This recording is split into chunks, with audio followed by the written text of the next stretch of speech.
E especificamente, para falar da dependência emocional, eu quero falar de 2 tipos de mente, onde, principalmente após a traição, são aquelas que mais tendenciam a se tornarem dependentes emocionais.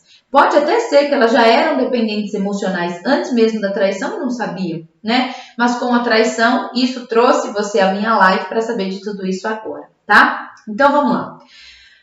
Os 2 tipos de mente, o primeiro tipo de mente, né, que tem uma tendência maior a ter a dependência emocional, seja antes ou até mesmo depois da traição, é o tipo de mente da esposa sentimental.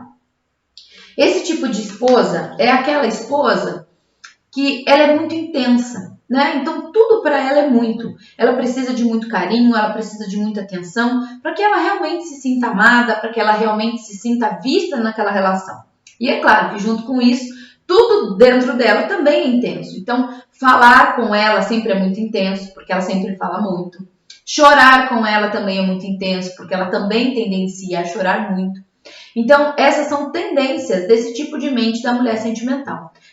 Então, quando a mulher que tem esse tipo de mente sentimental, né, está passando por esse processo da dependência emocional, ela se prende muito no outro, porque ela sente um vazio no meio do peito, sabe? Não é no coração, é no meio do peito.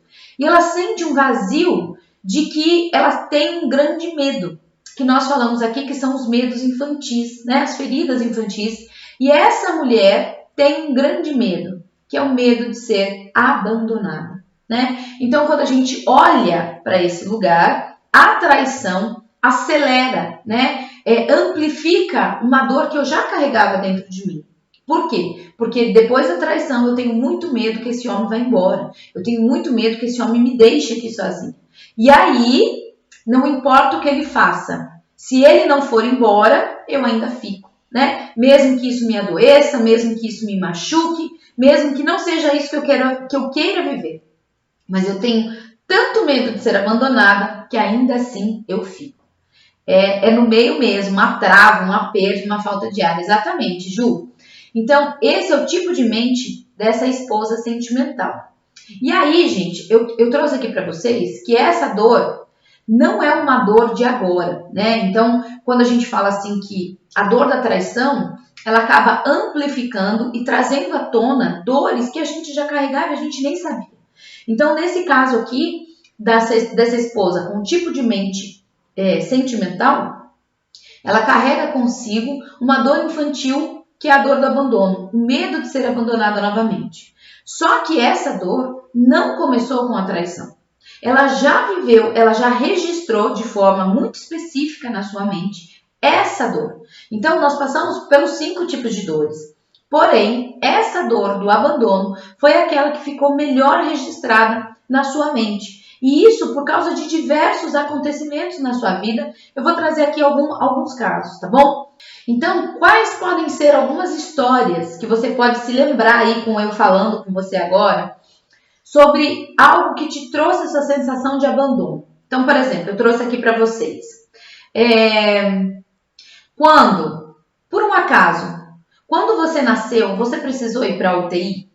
Então, sabe quando os bebezinhos nascem e precisam de uma atenção especial? Ou precisam ficar longe da mãe lá tomando aquele banho de luz, né? Por causa da icterícia. Então, vamos lembrar que na nossa época, né, a medicina não estava tão avançada para os partos ainda. E naquele primeiro movimento, a criança não ia direto para o colo da mãe, né? Era um movimento contrário. Muitas vezes a gente precisava ficar lá no berçário, em incubadoras, né? E nesse momento, esse bebezinho tão pequeno já pode ter registrado essa dor do abandono. Olha só que coisa, né? Nossa, Paula, mas era tão pequenininha, eu não me lembro de nada disso. Sim, mas de alguma forma a sua mente já registrou tudo isso, tá? Um outro movimento que eu trouxe aqui pra gente falar é, por exemplo, quando a sua mãe, naquela época, talvez nem tivesse dado esse nome, mas ela passou, por exemplo, por uma depressão pós-parto. E ela não pôde cuidar de você, ela não conseguiu te amamentar, ela precisou que outra pessoa cuidasse de você. Nesse momento, você também pode ter registrado essa dor do abandono aí na sua mente. E, gente, algo muito importante que esvazia a sua xícara para que a gente possa continuar essa aula. Eu não estou aqui para julgar o que a sua mãe fez, muito pelo contrário. Eu estou aqui para trazer o olhar, a percepção sua quando criança, tá? Então a sua mãe fez o melhor do que ela pôde, isso é sem dúvida.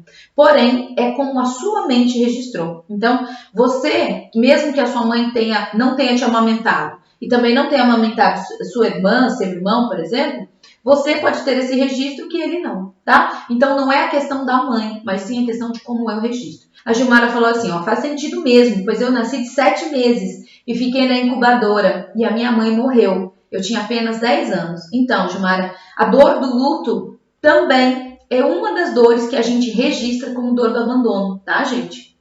Então, quando a gente é criança, mesmo não entendendo, né, que a morte é inevitável, que a gente não tem controle sobre isso, a gente sente a dor do abandono. Por que ela foi? Por que o meu pai morreu, né? Se eu ainda precisava tanto deles aqui comigo. Então, sim, a nossa mente registra uma dor do abandono, porque a gente está falando sobre dores infantis das quais a gente não tem recursos para poder lidar, tá? Depois eu trouxe, por exemplo, quando a sua mãe precisou trabalhar, o seu pai também precisou trabalhar, e você precisou ficar com um avô, você precisou ficar com uma babá. A gente pode ter registrado isso como abandono. Minha mãe preferiu mais o trabalho do que ficar comigo.